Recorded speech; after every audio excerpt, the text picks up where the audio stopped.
बिस्मिल्लाहिर्रहमानिर्रहीम। आज हम केमिस्ट्री का पहला टॉपिक डिस्कस करने वाले हैं, एटम।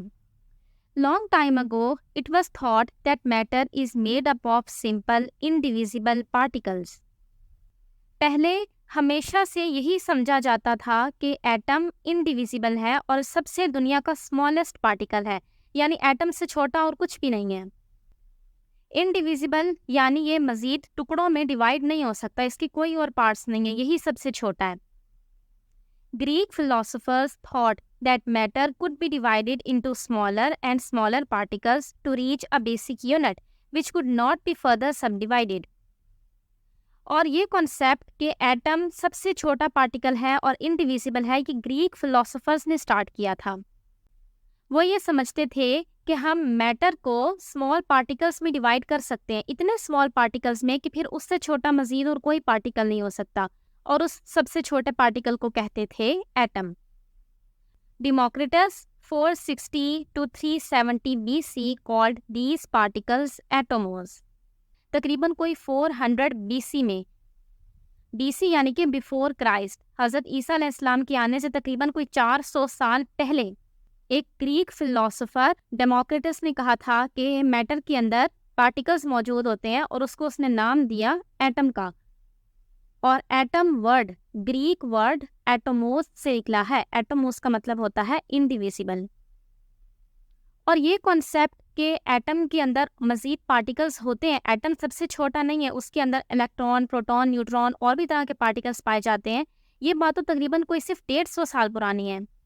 400 BC से लेके 19वीं सदी के तकरीबन आखिर तक यही कॉन्सेप्ट था कि एटम इनडिविजिबल है। सेकंड पैराग्राफ में लिखा हुआ है कि 17th सेंचुरी के आखिर में सब्सटेंसेस की क्वांटिटेटिव स्टडी की गई। सब्सटेंसेस यानी कि कंपाउंड्स, जैसे हमारे पास होते हैं carbon dioxide, water, glucose, ammonia, ये सारे कंपाउंड्स हैं, सब्सटेंसेस हैं। इनकी क्वांटिटेटिव स्टडी मतलब ये देखा गया कि इनके अंदर कितनी मिकदार में, कितनी अमाउंट में अलग अलग एलिमेंट्स मौजूद हैं। जैसे CO2 कार्बन डाइऑक्साइड, इसके अंदर कार्बन है और ऑक्सीजन के 2 एटम्स हैं। तो इस स्टडी से उनको ये पता चला कि सब्सटेंसेस यानी कंपाउंड्स के अंदर डिफरेंट तरह के एलिमेंट्स मौजूद होते हैं। It was also investigated how elements combined to form compounds. और फिर साथ में और डिटेल्स भी डिस्कस की गई कि कैसे ये डिफरेंट तरह के एलिमेंट्स आपस में मिलकर कंपाउंड्स बनाते हैं, कैसे कार्बन का एक एटम और ऑक्सीजन के 2 एटम्स आपस में मिलेंगे और कार्बन डाइऑक्साइड गैस बन जाएगी, and how compounds could be broken down into their constituent elements, और कैसे हम दोबारा से एक कंपाउंड को ब्रेक करके उसके एलिमेंट्स में कन्वर्ट कर सकते हैं। अगले पैराग्राफ के अंदर जॉन डाल्टन की एटॉमिक थियरी के बारे में लिखा गया है कि 1808 में जॉन डाल्टन ने एक थियरी पेश की, एटॉमिक थियरी। जॉन डाल्टन ने ये नोटिस किया कि law of conservation of matter और लॉ ऑफ डेफिनेट प्रोपोर्शंस, इन दोनों को अगर हम एटम्स के हवाले से एक्सप्लेन करें तो इनको ज़्यादा अच्छे तरीके से एक्सप्लेन किया जा सकता है। और फिर इसने अपनी थियरी दी, एटॉमिक थियरी, और उसने कहा कि all matter is composed of atoms of different elements which differ in their properties, कि मैटर के अंदर एटम्स मौजूद होते हैं और एक मैटर के अंदर डिफरेंट तरह के एटम्स मौजूद हो सकते हैं, और ये डिफरेंट एटम्स अपनी प्रॉपर्टीज़ के हवाले से भी एक दूसरे से डिफरेंट होते हैं, यानी कार्बन की प्रॉपर्टीज़ ऑक्सीजन की प्रॉपर्टीज से डिफरेंट होती हैं। अगले पैराग्राफ में ये लिखा गया है कि एटम सबसे स्मॉलेस्ट पार्टिकल है जो केमिकल रिएक्शंस में हिस्सा लेता होता है, लेकिन पीरियोडिक टेबल में कुछ ऐसे एटम्स भी मौजूद है जो रिएक्शंस में हिस्सा नहीं लेते होते, उनको हम कहते हैं नोबल गैसेस, जैसे helium, neon, argon, krypton, xenon, radon. आप जब पीरियोडिक टेबल को देखेंगे तो उसमें आप देखेंगे 8th ग्रुप के सारे जो एलिमेंट्स हैं उनको कहते हैं नोबल गैसेस। इसके एटम्स इंडिपेंडेंटली एग्जिस्ट करते हैं, इनको किसी रिएक्शन में हिस्सा लेने की ज़रूरत नहीं होती। While atoms of hydrogen, nitrogen and oxygen do not exist independently, जबकि हाइड्रोजन, नाइट्रोजन और ऑक्सीजन ये इंडिपेंडेंटली एग्जिस्ट नहीं कर सकते, ये किसी के साथ बॉन्ड बना के रिएक्शन करके रहते हैं। जैसे हाइड्रोजन H, ये किसी न किसी के साथ बॉन्ड बना के रहेगा, हो सकता है H के साथ ही बना ले तो बन जाएगा H2, या ऑक्सीजन के साथ बना ले H2O बन जाएगा। The modern researches have clearly shown that an atom is further composed of subatomic particles. अब हमें मॉडर्न रिसर्चेस से ये पता चल चुका है कि एटम सबसे छोटा नहीं है, बल्कि एटम से छोटी और भी चीज़ें हैं जिनको हम कहते हैं सब एटॉमिक पार्टिकल्स। काफ़ी सारे सब एटॉमिक पार्टिकल्स डिस्कवर हो चुके हैं, जैसे electron, proton, neutron, hyperon, neutrino, anti neutrino. तकरीबन कोई 100 से ज़्यादा पार्टिकल्स एटम के अंदर पाए जाते हैं, लेकिन मेन 3 ही हैं, इलेक्ट्रॉन, प्रोटॉन और न्यूट्रॉन। इनको हम कहते हैं fundamental particles of atom. A Swedish chemist J. Berzelius determined the atomic masses of elements. Elements के एटॉमिक मासेस को डिटर्मिन करने का काम बर्जीलियस ने किया था। A number of his values are close to the modern values of atomic masses. और इसने जो एटॉमिक मासेस की वैल्यूज़ हमें दी थी, वो आज जो हमारी मॉडर्न एटॉमिक वैल्यूज़ हैं पीरियोडिक टेबल में, वो उनके काफ़ी क्लोज हैं। तो इससे हमें पता चलता है कि जो काम बर्जीलियस ने किया था वो काफ़ी एक्यूरेट था, हालांकि उस वक्त इतनी टेक्नोलॉजी भी मौजूद नहीं थी। Berzelius also developed the system of giving element a symbol.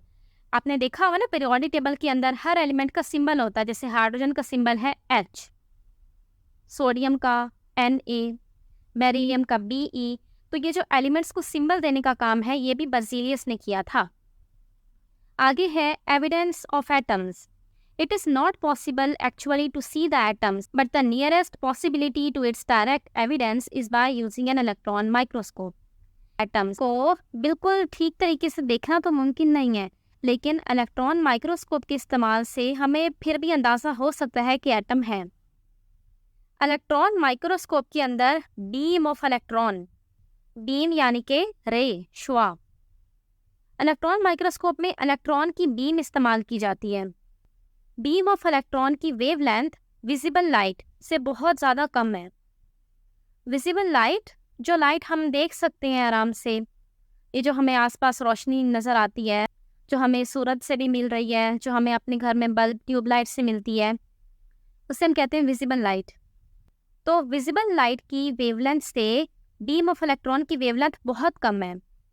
इस वजह से इलेक्ट्रॉन माइक्रोस्कोप के ज़रिए हम एटम जैसी छोटी चीज़ों को देख सकते हैं।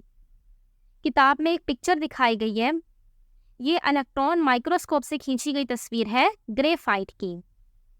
ग्रेफाइट कार्बन की एक फॉर्म है। तो ये जो इलेक्ट्रॉन माइक्रोस्कोप से पिक्चर खींची गई है, इसके अंदर हम देख सकते हैं ये जो काली काली आपको लाइंस नज़र आ रही हैं ना, ये कार्बन की एटम्स की लेयर हैं।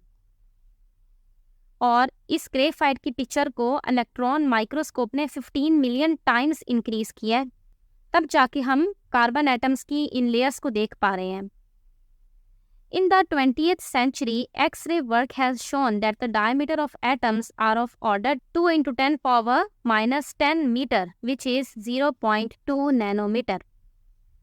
20th century में यानी पिछली सदी में एक्सरे की मदद से हमें ये पता चला है कि एटम्स का डायमीटर 0.2 नैनोमीटर तक होता है। इससे बड़ा भी हो सकता है, इससे छोटा भी हो सकता है, ये एवरेज वैल्यू है। अच्छा, नैनोमीटर कितना होता है? आपको पता है ना कि 1 मीटर के अंदर 100 सेंटीमीटर होते हैं, वैसे ही 1 मीटर के अंदर 1 अरब नैनोमीटर होते हैं। नैनोमीटर इतना छोटा यूनिट है। Masses of atoms range from 10⁻⁻27 to 10⁻⁻25 kg. Atoms क्योंकि खुद इतने स्मॉल हैं तो इनके मासेस भी बहुत स्मॉल होते हैं। और ये जो वैल्यूज़ लिखी है ना 10⁻⁻27 kg, ये बहुत छोटी वैल्यूज़ हैं। तो एटम के मासेस को नापने के लिए भी हमारे पास स्पेशल यूनिट्स होती हैं जिनको हम कहते हैं एटॉमिक मास यूनिट। जैसे एटम के साइज़ को नापने के लिए हम नैनोमीटर इस्तेमाल करें क्योंकि उसका साइज़ बहुत छोटा है ना, तो बिल्कुल वैसे ही उसके मास को नापने के लिए भी हम एटॉमिक मास यूनिट, इस तरह का यूनिट इस्तेमाल करते हैं। एटॉमिक मास यूनिट यानी कि AMU, AMU इसकी शॉर्ट फॉर्म है। इसके अंदर एक AMU इक्वल होता है 1.661 × 10⁻⁻27 kg के, और ये वैल्यू बहुत छोटी है। The students can have an idea about the amazingly small size of an atom from the fact that a full stop may have 2 million atoms present in it. वो कह रहे हैं एटम कितना छोटा है, आप इस बात का अंदाज़ा इस चीज़ से लगा सकते हैं कि एक फुल स्टॉप के अंदर भी तकरीबन कोई 2 मिलियन यानी 20 लाख एटम्स मौजूद हो सकते हैं। अस्सलामु अलैकुम।